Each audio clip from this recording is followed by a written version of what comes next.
Olá, pessoal, muito boa noite. Estou passando por aqui para fazer comentários à prova presencial 2 de bases diagnósticas em cardiologia. Então, vou proceder aqui à leitura das questões, ao passo que a gente vai, então, comentando traçado por traçado. Eu estou, nesse momento, compartilhando a minha tela com você, para que você, então, possa acompanhar a correção e os nossos comentários. Então, a primeira questão dizia: uma mulher de 32 anos é avaliada na sala de emergência por dor precordial há cerca de 1 hora após intenso estresse emocional. Então, nós sabemos que o estresse emocional é um fator de risco para as dores precordiais correspondentes a coronariopatias, a síndromes coronarianas agudas, porém não é uma propriedade exclusiva dessas, né? Além disso, a paciente tem como fator de risco o tabagismo. Ela tem aí o histórico de 15 anos março de tabagismo, né? Sem outros antecedentes, sem outros comemorativos importantes, e tem sim antecedente de um pai falecido por infarto agudo do miocárdio. Ela se encontra taquipneica e agitada, sinais inespecíficos, né? Uma crise conversiva, um estresse emocional também faria a mesma coisa. Ela aponta com a única polpa digital o epicentro álgico junto ao ponto médio da borda external esquerda. Isso a gente precisa prestar atenção, pessoal, porque esse é um dado que aponta para a possível etiologia não coronariana da dor. Então, não são sinais absolutos, mas são sinais que vamos valorizando ao longo do tempo, de forma que a gente vai pendendo para um ou outro diagnóstico em precordialgia, não é? A frequência é de 130 batimentos por minuto, a pressão arterial 14 por 10 centímetros de mercúrio, e um traçado eletrocardiográfico, então, foi obtido e é apresentado a seguir. Então, antes de ver as questões, vamos dar uma olhada no traçado. Aqui está, então, o traçado. Nós percebemos de cara que há realmente uma linha de base oscilante. Você sabe que essa é uma das modalidades de artefato do traçado eletrocardiográfico. Naquele olhar inicial que nós temos chamado de diagnóstico de traçado, já podemos observar um fato interessante, né? Os eventos em D1 são negativos, enquanto os eventos em AVR são positivos. Me refiro naturalmente à onda P, QRS e onda T. Você pode observar, então, essa polaridade tal qual eu descrevi. E aqui, de pronto, eu já quero lembrar a você que temos, então, duas possibilidades: ou troca direito e esquerdo de eletrodos, ou destrocardia, né? Lembrando que na destrocardia nós teremos ondas R's amplas em V1 e V2, a onda R essa que esmaecerá ao longo da caminhada na direção de V6, até que V5 e V6 tenha ondas S profundas, o que é um achado inesperado para tais derivações. Muito bem.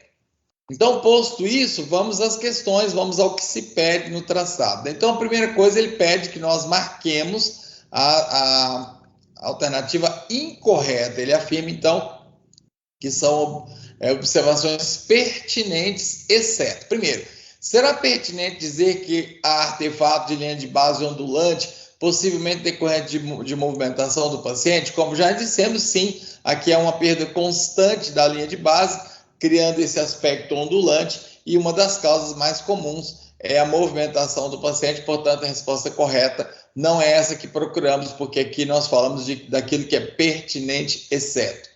Não se espera padrão concordante entre AVR e V6. De fato, pessoal, antes de olharmos o traçado, né, vamos observar o que ele está afirmando. Ele está afirmando que existe, que não se espera que haja um padrão concordante entre AVR e V6. Realmente não se espera. Portanto, é correto dizer que não se espera. Então, mais uma vez, ainda que a gente encontre ou não encontre o padrão concordante, não é esse padrão que a gente espera no traçado. A gente espera que não haja um padrão concordante entre AVR e V6. Então, aqui está o nosso AVR e aqui está o nosso V6, padrão absolutamente concordante. Então, eu não espero que isso aconteça, porém, nessa condição aqui especial que a gente já vai falar, eu espero sim. E o que caracteriza, pessoal? Então, nós dizíamos que a negatividade em D1 e positividade em AVR pode ser troca direita e esquerda, mas também pode ser troca do eletrodo da perna esquerda pelo eletrodo do braço direito. E quando isso acontece, nós teremos então um padrão concordante entre AVR e V6, e essa resposta, portanto, é uma resposta correta, porque habitualmente eu não espero isso que eu acabei de encontrar. O achado de negatividade do QRS na parede inferior, então parede inferior é D1 e AVL, parede, aqui está AVL, onde está AVL? Ok, aqui está então AVL, né? Então, parede anterior alta, D1 e AVL, parede lateral baixa, V5 e V6. O que ele está dizendo? Ele está dizendo que o achado de negatividade em parede inferior é ID1, parede inferior, então, que é D2, D3, AVF. Vamos lá, D2, cadê? D3. Aqui nós temos, eu fico com dificuldade para observar quando compartilho, então minha janela é bem pequenininha. Aqui está AVF, né? Aqui está D3. Então, realmente, nós temos uma negatividade de QRS nessas derivações, o que também eu não espero quando é simplesmente uma troca direita e esquerda, né? Então, ele está dizendo assim, o achado de negatividade de QRS em parede inferior e em D1 aponta para a natureza coronariana da precordialgia. Apesar da apresentação clínica atípica, não se sustenta, não existe nenhum apontamento nesse sentido, né, pessoal? Então, a negatividade do QRS em D1 associada à negatividade de D2 e D3 AVF não tem correspondência de especificidade com coronariopatia e nem mesmo de sensibilidade, de forma que essa resposta está definitivamente incorreta e é essa resposta que nós procuramos. Aliás, a negatividade de D2 e D3 AVF faz parte desse complexo da troca de eletrodo braço direito, perna esquerda. E nesse caso, pessoal, a manutenção de AVL, que não foi trocado, né, está aqui íntegro em braço esquerdo, é um critério decisivo, certamente, para o diagnóstico de traçado, ou seja, não o diagnóstico do traçado eletrocardiográfico, mas diagnóstico de traçado, ou seja, diagnóstico da alteração encontradiça nesse traçado. Resposta correta, portanto, para a questão número 1, letra C, diante desses nossos comentários. Questão número 2 diz que um homem de 46 anos encontra-se no 10º pós-operatório de valvuloplastia mitral. Há queixa de tonturas e mal-estar. Os controles de enfermagem apontavam 2 horas atrás frequência respiratória de 14 incursões por minuto, pressão arterial de 130 por 80 milímetros de mercúrio e frequência cardíaca de 92 batimentos por minuto. No momento encontra-se frequência cardíaca de 42 batimentos por minuto, então mudou drasticamente, possivelmente por isso ele está sintomático, com tontura e mal-estar. A PA também caiu para 85 por 60 milímetros de mercúrio e a frequência respiratória aumentou levemente, passando de 14 para 18 incursões respiratórias por minuto, não é? Muito bom. Agora, nós precisamos, então, nos ater a essa mudança de parâmetro com a queda da frequência cardíaca. Então, observemos o eletrocardiograma que é mostrado, então. Então, nós temos um ritmo de QRS, estreito, um ritmo regular de baixa frequência, né? Exceto nesse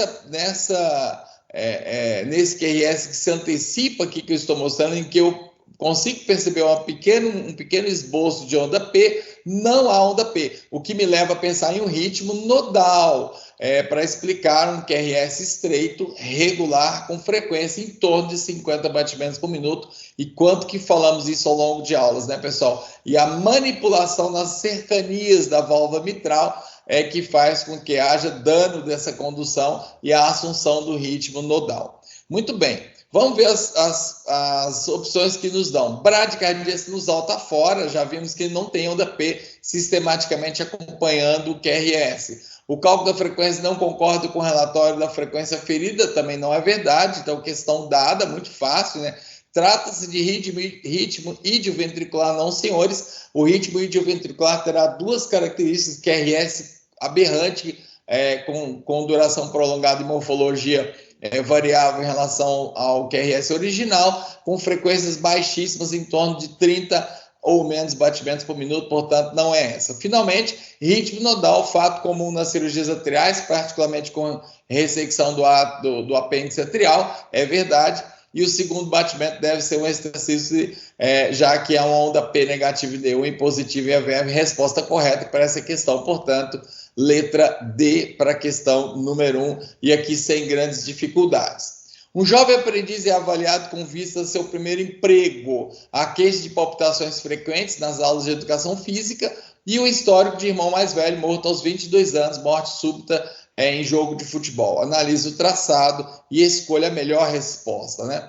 Então, aqui nós temos, pessoal, ritmo sinusal, o paciente com frequência de 300, 150, 100, em torno de 75 batimentos por minuto, um exame eletrocardiográfico normal. Então, trata-se de ritmo sinusal certíssimo, né? Por enquanto, tem a nossa simpatia, a letra A da questão 3, eixo de QRS 170, não, senhores, se vocês observarem, ele tende a isoeletricidade em D1, sendo levemente um leve predomínio positivo, portanto, ela é quase que coincidente. Então, se você fizer as continhas, você vai ver que será, na verdade, um eixo 75. Então, é equivocado chamar de eixo a 170. Bloqueio AV de primeiro grau, bloqueio AV se caracteriza por aumento do intervalo PR, o intermitente ora aparece, ora não há nenhum momento no traçado que a gente observe aumento do intervalo PR, portanto, não é verdade.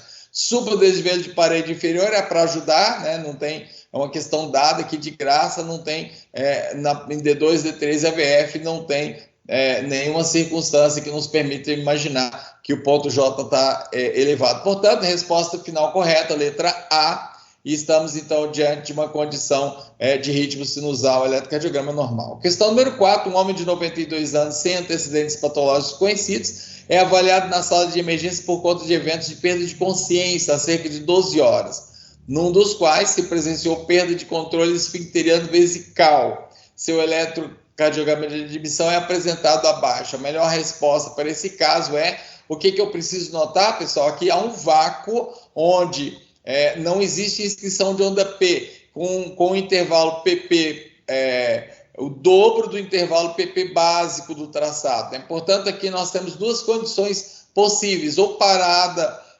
sinusal ou MOB tipo 2, o que é atendido na questão, na letra B da questão. Não é ritmo de fibrilação, porque é evidente onda P, que inclusive atende ao critério sinusal. Não há extracístole atrial com pausa compensatória, pelo contrário, essa pausa não é compensatória pós-extracístole, e não há bloqueio atrioventricular, que seria de segundo grau MOBTIS 2, ou melhor, MOBTIS 1, que seria caracterizado pela onda P bloqueada, né? Onda P bloqueada mais fenômeno de Weber, claro, não se tem isso, portanto, a resposta correta para a questão número 4, letra B. Questão número 5 diz de um paciente com diagnóstico prévio de obstruções coronarianas antecedente anterior, circunflexa, primeiro ramo da marginal e coronária direita, que é trazido ao serviço de pronto-socorro por precordialgia. E lá está você de plantão. Acerca de seu ECG de admissão, assinale a alternativa correta. Trata-se de bloqueio póstero inferior. Vamos ver? Realmente, ondazinha R positiva em D1 com S profundo, e em D2, D3 e AVF, Qzinho seguido de R amplo, sendo que o R de D3 é maior que o R de D2, fechando o diagnóstico de bloqueio póstero inferior, e se você olhar, o eixo estará desviado para a direita. Embora não seja patognomônico, o bloqueio pode estar relacionado com obstruções coronarianas, absoluta verdade. Trata-se de bloqueio da divisão anterosuperior? Não, senhores. O QRS não é sumamente positivo em D1 e sumamente negativo em D2, D3, AVF, portanto, não é. Trata-se de bradicardia sinusal, realmente há uma bradicardia e ela é sinusal, associada a bloqueio de ramo esquerdo. Aí não escorrega, porque o QRS não é característico de um QRS alargado em V5 e V6, associados a ondas profundas em V1, quero dizer V2, e com sem entalhe, né? Então não atende ao critério de bloqueio de ramo esquerdo. E nem muito menos, ainda que você tivesse dúvida nesse quesito, não dá para afirmar que isso é característico de oclusão da descendente anterior, isso não está simplesmente relatado.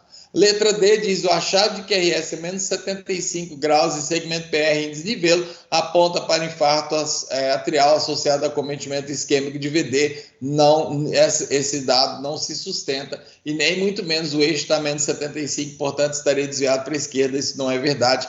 Portanto, ficamos com a resposta letra A para a questão de número 5. Questão 6, MA, 79 anos de idade, feminina, internada no bloco 2 da PUC, que é um caso nosso, né? Para tratamento clássico, de quadro clássico de IC. A acalorada discussão acerca dos eventos de distúrbio de condução, o traçado é apresentado abaixo. Seja juiz e aponte a afirmação correta dentre aquelas apresentadas. O interno de número 1 diz: bradicardia sinusal com intervalo PR de 170 milissegundos sem bloqueio perceptível. Ok, ele é correto quando ele fala de bradicardia, né? Um ritmo bradicárdico, aí com frequência menor do que 60, porém, intervalo PR aponta certinho, em torno de 160 milissegundos, um pouquinho mais de 4 quadradinhos, porém ele fala não tem bloqueio, e aí ele erra. Portanto, a gente não gosta dessa alternativa. A segunda alternativa diz bloqueio da divisão póstero inferior do ramo esquerdo. O terceiro interno diz bloqueio da divisão antero-superior do ramo esquerdo. Então já vamos olhar, porque um deles não estará correto. Vamos ver quem é. Já encontro direto QRS do tipo Qzinho, R em D1 com RS em D2, D3 AVF, sendo que o S de D3 é maior que o S de D2, portanto, o diagnóstico de bloqueio póstero inferior está correto, o interno número 2. O interno número 2, então, ele acerta quando ele afirma que há um bloqueio da divisão póstero inferior. Finalmente, o interno número 4, vamos checar, ele fala de bloqueio de ramo direito, não. A morfologia em V1 e V2 não me autoriza a falar em bloqueio de ramo direito, portanto, resposta para a questão número 6, letra B, o interno 2 está correto quando ele afirma de bloqueio póstero inferior do ramo esquerdo. Um homem de 76 anos, diz a questão número 7, tem dor precordial há cerca de 2 horas, o seu traçado é apresentado abaixo. Então, o que chama atenção, pessoal? Supradesnivelo e parede lateral alta, D1 e AVL, supradesnivelo e parede anterior, V3 e V4, e ainda tem um rabinho em V2 e parede lateral baixa, V5 e V6. Então, vamos ver o que ele está dizendo a partir disso. Supradesnivelo e parede anterior, perfeito até aqui, compatível com a oclusão de ramo terminal. Gente, teve muita confusão sobre isso, né? Ramo terminal é ramo terminal. Nós estamos falando de região subendocárdica. Se houver oclusão aqui, o infarto será subendocárdico. O achado do infarto subendocárdico é um infarto sem supra. É um infarto que não tem corrente de lesão, ele tem infradesnivelo. Portanto, essa questão está equivocada. E ele quer a correta, certo? Ele está perguntando para nós qual é a correta. Corrente de lesão subepicárdica compatível com a oclusão proximal de descendente anterior. Sim, é compatível com um fechamento de uma importante descendente anterior, um fechamento proximal, uma oclusão proximal, ou até de tronco da coronária esquerda. Por enquanto, gostamos da letra B. Infradesnivelo de ST em parede inferior. Realmente, D2, D3 tem infra, AVF tem infra, né? Mas isso é imagem espelho do acometimento da parede posterior, da parede dorsal. Já falamos muito sobre isso. E não por uma oclusão concomitante da terminalidade dos ramos da coronária direita, absolutamente. Esses dois eventos agudos não acontecerão ao mesmo tempo. Portanto, questão errada. Trata-se de traçado com achados que apontam para o diagnóstico sombrio. É verdade, aponta sim. Agora um detalhe, né? Ele está falando para nós, exceto. Então, vamos ver o que é exceto. É correto afirmar que é compatível com ramos terminais? Não, não é correto. É correto afirmar que pode ser uma lesão subepicárdica por oclusão proximal da descendente anterior? É correto.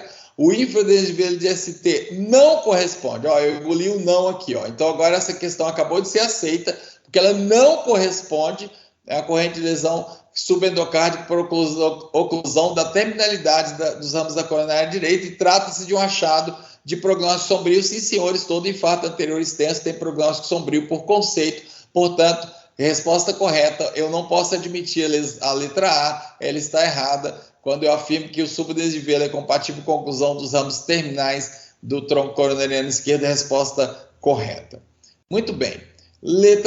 Questão número 8, um paciente de 19 anos, diabético a 12, dá entrada no PS por dispneia. Os achados laboratoriais dão conta de crise glicêmica e cetoacidose. Bacana. Seu traçado é abaixo exibido. Então, superdesvio de ST em D1, em AVL, em que mais?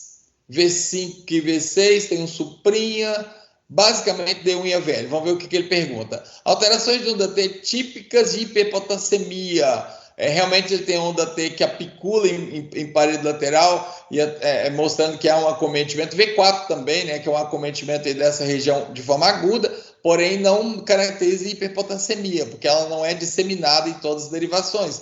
Corrente de lesão subepicárdica lateral alta, tem D1 e AVL, mais que V5 e V6. Essa, por enquanto, gostamos dessa alternativa, por enquanto ficamos com a letra B. Bloqueio atípico de ramo direito, essa entidade não existe, né? E nem a morfologia vai nos permitir falar em bloqueio de ramo direito, portanto, estou incorreto. Ritmo de flutter, não, senhores, a gente tem aqui um ritmo sinusal. Não é? O que poderia chamar a atenção e suscitar aqui alguma discórdia é esse evento. Percebe que essas duas ondinhas em V4, isso poderia trazer ali um grau de dificuldade. Está vendo aqui em V3, está vendo em V2, tem duas ondinhas, pessoal, é um jovem, isso é onda U. Ela é um pouquinho diferente da morfologia da onda P, que tem menor amplitude ainda, e ela atende à mesma polaridade da onda T. E, portanto, isso é uma onda U. Talvez fosse aqui um processo de dificuldade, e talvez algum colega mais desavisado tenha tomado essa onda como uma característica de onda de flutter e, portanto, caracterizado aí esse caso como o caso de um flutter, né? Seria incorreto dizer. Já a nona questão diz de um homem de 72 anos, foi admitido na unidade coronariana 14 dias atrás por dor precordial típica. Na época, o eletro exibia corrente de lesão em parede anterior extensa. Foi submetido a tratamento clínico por não ser elegível para fibrinólise e por não haver disponibilidade de uma sala de hemodinâmica à época para que se fizesse angioplastia de resgate. Atualmente apresenta palpitações e dispneia mínimos esforços, como se levantar para ir ao banheiro. O ECG atual é apresentado e a gente deve, então, escolher a melhor alternativa. O que chama atenção, pessoal? Ondas Q profundas, a ponto de gerar complexo QRS e QS, parede anteroseptal, estendendo-se, só anteroseptal, associada a superdesnivelo. Gente, viu isso? Marca no escuro, sem medo de errar. Esse é um achado característico, a apresentação característica de, nessa fase do infarto, que é uma fase subaguda, é uma apresentação típica de aneurisma de parede anterior, que vai ser caracterizada, então, pelo supra associado à onda Q e um paciente que tem clínica de insuficiência cardíaca, porque ele perdeu contratilidade, porque ele perdeu input do seu débito cardíaco. Possível de síndrome de Dressler, não, senhores, pericardite pós-IAM vai ter supra disseminado como qualquer pericardite. Possível novo evento coronariano, oclusivo é uma possibilidade, mas essa apresentação simultânea de Q associado à alteração de ST não nos permite pensar assim. Possivelmente eletrocompatível com perda miocárdica massiva de parede inferoposterior. Não caracteriza aqui nenhuma perda de parede inferoposterior. Portanto, a resposta correta para a questão 9 é a letra A. 10ª questão diz de um homem de 48 anos com passado de amigdalite de repetição na infância e adolescência, portanto, nos faz pensar em febre reumática, queixa-se de edema de membros inferiores e dispneia aos grandes esforços. Se eu penso em febre reumática, em insuficiência cardíaca, logo eu tenho que pensar em lesão de válvula atrioventricular, mormente válvula tricúspide, mormente válvula mitral. A ausculta pulmonar é limpa, isso me desautoriza já de cara a pensar em válvula mitral, eu vou ser obrigado a pensar em válvula tricúspide, que são os acometimentos atrioventriculares os mais frequentes. A ausculta cardíaca revela ritmo irregular em 2 tempos, com ruflar diastólico, melhor audível na topografia do apêndice tifoide, uma dos focos auscultatórios de tricúspide. Portanto, o quadro clínico vai apontar para estenose tricuspídia. O seu eletro é apresentado abaixo. Dentre as abaixo, a melhor alternativa será ritmo sinusal com um eixo de dispolarização de onda P a 60 e ondas P com amplitude de 4 milímetros do plano frontal. Achado compatível com átrio direito por estenose tricuspídia. Por enquanto é a nossa queridinha, né? Aqui estão esses dados elencados, você pode conferir até agora a perfeita compatibilidade.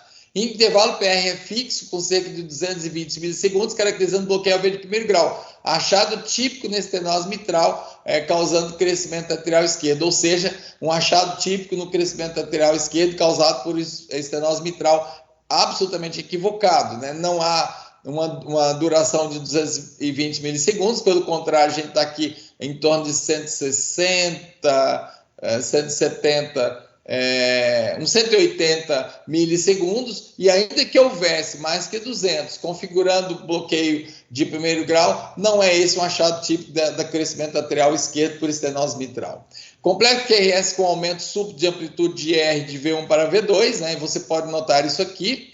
Achado patognomônico de crescimento arterial esquerdo? Não, senhores, de crescimento arterial direito, embora tal achado não se relacione à estenose tricuspídia. Não se relacionaria se fosse esquerdo, né? Mas relaciona-se porque é direito, e esse é o famoso sinal de Penalosa Tranchese, uma das rememórias do trabalho conjunto dos professores Tranchese, o nosso brasileiro, eletrocardiografista, e o professor mexicano, Penalosa. O ECG normal, o que não invalida a possibilidade de estenose tricuspídia. Realmente é verdade, o ECG normal não invalidaria, só que aqui nós não temos o ECG normal, nós temos o ECG com aumento de átrio direito, né? Então ele diz o ECG normal, o que não invalida a possibilidade de estenose tricuspídia com eventual crescimento arterial direito. Não, tem sinais evidentes de crescimento arterial direito e uma correspondência com o diagnóstico de estenose tricuspídia. Portanto, a resposta correta para a nossa questão 10, letra A. Para a questão 11, nós temos uma senhora hipertensa de 46 anos de idade que vem ao ambulatório para consulta de rotina. Seu traçado eletrocardiográfico é mostrado abaixo. Avalie o traçado e assinale a melhor alternativa acerca dos critérios de Sokolov-Lyon. Olha só, a soma de R de V5 ou V6, o que for maior, e S de V1, a maior que 35, aponta para crescimento ventricular esquerdo. E ela tem, né, gente? Olha, as precordiais esquerdas aqui escapam o limite do nosso papel, caracterizando então esse achado. O achado de R maior que 11 mm de MVL aponta para crescimento ventricular direito. Não, senhores, esquerdo. O achado de R ampla maior que 4 mm em AVR aponta para o crescimento ventricular direito. Não, senhores, é para o crescimento direito, não esquerdo. A soma de R de V1 ou V2, o que for maior, e S de V5 ou V6, o que for maior acima de 35, aponta para o crescimento ventricular. Contradiz do traçado, errou nas contas. Muito bom. Portanto, a resposta correta para essa questão é a letra A, para a questão de número 11. A soma dos R do complexo do onda R de V5 ou V6, o que for maior, e de S de V1 ou V2, o que for maior do que 35 milímetros, aponta para o crescimento ventricular esquerdo. Muito bem. Questão número 12. Um paciente de 76 anos tem diagnóstico prévio de cardiomiopatia isquêmica da entrada do pronto-socorro por dispneia e palpitações. E no eletro, o que a gente vê, gente? Extrasístoles ventriculares pareadas. O ritmo é sinusal. Observe, por exemplo, esse momento que eu estou apontando aqui. Ó. Esse é um batimento nativo sinusal. Então, o ritmo é sinusal. Observe-se artefatos com geração de simulacros de extrasístoles. Não são simulacros, são realmente extrasístoles. Como é que eu sei disso? Pelas características morfológicas, né? Artefato não faz isso. Há eventos de extrasístoles supraventriculares conduzidos com aberração. Não, são ventriculares, porque não há onda P precedendo, ainda que não fosse onda P sinusal. Portanto, não são extrasístoles supraventriculares.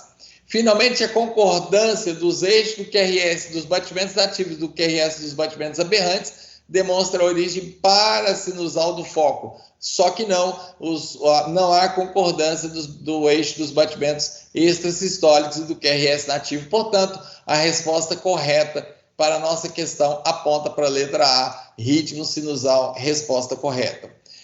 Questão número 13, uma senhora de 67 anos será submetida a colecistectomia por colelitíase. Eventualmente apresenta palpitações, mas não há outras queixas. Observe o ECG e assinale a alternativa incorreta. Portanto, nós estamos falando da incorreta. Muito bem, já de cara em nosso V1, a gente observa ondas de alta frequência com amplitude variável, com frequência cardíaca maior do que 400, 500 batimentos por minuto. Não preciso ver mais nada. Diagnóstico, fibrilação atrial. Associadamente, a ausência de onda P e a irregularidade irregular dos intervalos RR são golpe de misericórdia para fechar o diagnóstico. Olha só, trata-se de ritmo sinusal, portanto, está incorreta. E eu estou buscando a incorreta. Por enquanto, gostei dela. Trata-se de ritmo de flutter, com BAV variável, o que pode ser evidenciado pela presença... desculpe, aqui nós fizemos uma correção, né, pessoal, e dissemos que o correto o que se busca é a incorreta, é a correta, não a incorreta. Então, não se trata de ritmo sinusal, é incorreto e o que eu estou buscando é correto. Eu lembro que eu fiz uma ressalva com vocês. Trata-se de ritmo de flutter com BAV variável? Não. Por que não? Porque não tem ondas F de flutter em modelo serrilhado com frequência fixa de 300 batimentos por minuto e amplitude preservada. Portanto, não é. Trata-se de possível condição crônica, cujo mecanismo é de reentrada. Sim, fibrilação crônica, embora a percepção de ondas F de flutter, que é mais encontradiça na fibrilação atual, mas essa possivelmente é uma condição crônica, sim, e o mecanismo mais comum é reentrada, portanto, essa resposta está correta. Trata-se de fibrilação atrial, podendo-se observar onda P com bloqueio de alto grau. Não se fala em onda P, não se fala em bloqueio AV na fibrilação, né, pessoal? Portanto, é alternativa equivocada. Alternativa, portanto, correta, letra C, para a nossa questão de número 13. A questão 14 diz de uma mulher de 43 anos em pós-operatório de cirurgia valvar, que não sabe precisar qual foi. Há cerca de um mês tem dispneia e persistente palpitação. O clínico referiu a possibilidade de hipertiroidismo como hipótese diagnóstica e um traçado eletrocardiográfico foi obtido. Nitidamente, ondas F de flutter com frequência de 300, negativas para visão de D2 e 3 EVF, portanto, configurando flutter do tipo 1. Vamos às alternativas. Trata-se de taquicardia sinusal com bloqueio de ramo direito? Não. Embora o bloqueio de ramo direito seja fato, o ritmo não é de taquicardia sinusal. Trata-se de flutter com bloqueio AV4 para 1, correto, porque se você olhar a frequência é de 75 batimentos por minuto, eu tenho então que 300 dividido por 75, nós vamos ter 1 para 4. Portanto, a resposta correta. Trata-se de ritmo de fibrilação com DF de alta amplitude? Não, senhores. A frequência é de 300 e a amplitude é fixa, descaracterizando a ideia, e o RR é regular, descaracterizando a ideia de fibrilação. Ritmo sinusal com frequência ventricular de 75, a frequência está correta, e artefato simulando arritmia. Não, senhores, o ritmo, como nós já dissemos, não é sinusal, portanto, a resposta correta para 14 é a letra B. Questão 15, um homem de 56 anos se candidatou à vaga de porteiro, além da hipertensão arterial leve controlada. Além de hipertensão leve controlada pelo uso de losartana, não há comemorativos clínicos a serem reportados, não há queixas, o ECG da admissão é exibido abaixo. Auxilie o médico do trabalho com a melhor interpretação desse traçado. Então, aqui está o traçado, que a única coisa valorizável aqui, gente, em que pese, como alguns colegas apontaram, a onda S profunda em parede anterior, principalmente V1 e V2, não reúne critérios para crescimento ventricular esquerdo, tá? Então vamos, e tem bloqueio AV de primeiro grau. Quero dizer para vocês, notem aqui o intervalo PR alongado, acima de 200 milissegundos, aí quase 400 milissegundos, mais ou menos 300 milissegundos. Olha só, trata-se de um traçado com sinais compatíveis com síndrome coronariana aguda, caracterizado por onda T apiculada? Não, ele tem uma alteração de repolarização sim, mas é uma onda assimétrica, levemente apiculada em V3 e V4, mas assimétrica, não corresponde à onda T intenda. Trata-se de traçado normal, e o candidato deve ser, sob esse ponto de vista, ter a função, deve ser acolhido. Não é normal, porque tem BAV de primeiro grau. Eu posso até dizer que é benigno, mas não é normal.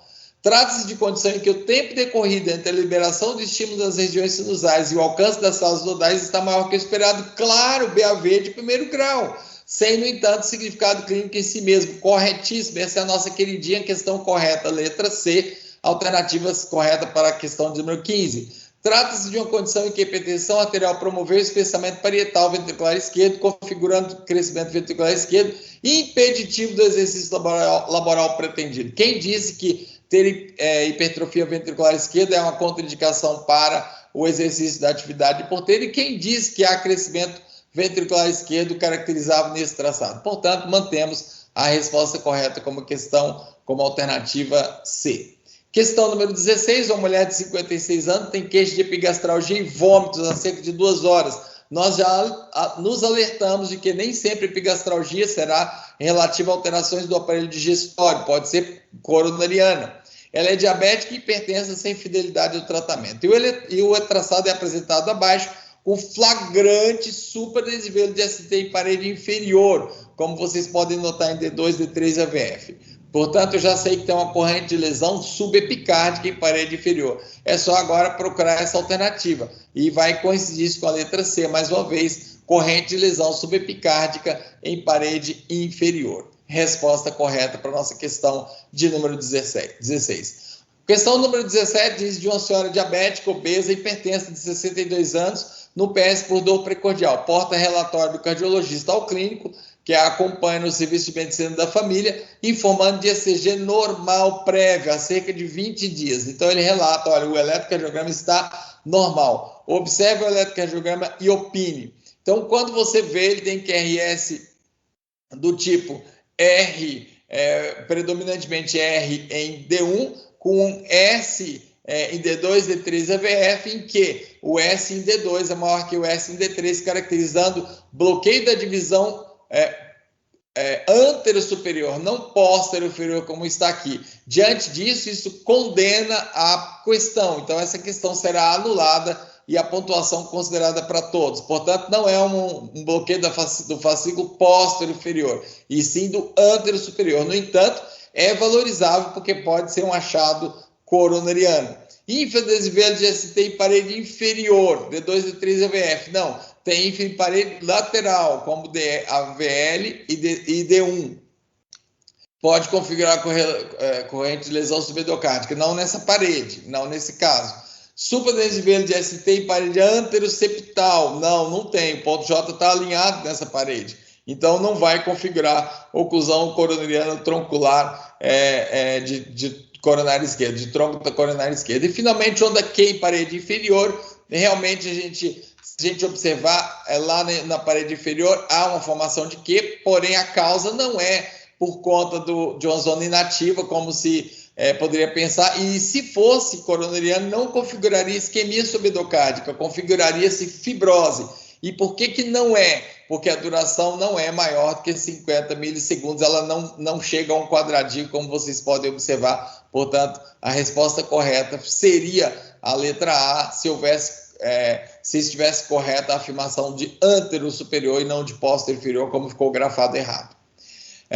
Questão número 18, um homem de 29 anos, dor precordial atípica, está a ponto de ser liberado do pronto-socorro com a orientação de procurar eletivamente no ambulatório de clínica médica. Seu eletro é apresentado a seguir. A melhor orientação ao colega que atende é concordar com a liberação, reforçar o agendamento com o diagnóstico com o clínico para investigar a alteração de ST, interroga-se a alteração de repolarização precoce.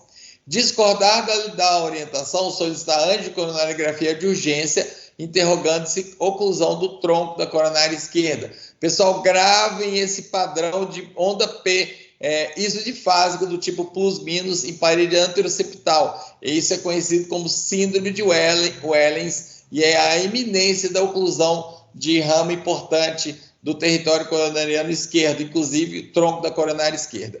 Concordar com o colega e liberar porque tem bloqueio de ramo esquerdo? Não tem bloqueio de ramo esquerdo. Discordar porque os achados são compatíveis com o crescimento ventricular direito agudo? Não são. E o que apareceria, por exemplo, com R amplo em V1 e V2, o que não tem. Portanto, a resposta correta, letra B, discorda do clínico e pede coronariografia de urgência.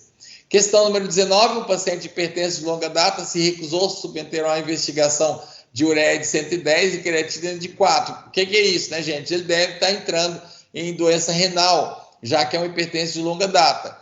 Cursa após dias com mal-estar geral e palpitações. E no eletro a gente tem onda T apiculada disseminada, portanto, a escolha mais acertada é dizer que essa onda T, entenda, corresponde à hiperpotassemia. O restante não corresponde à verdade. Onda T, entenda, e parede anteroseptal, ocorre de lesão subendocárdica, seria subepicárdica.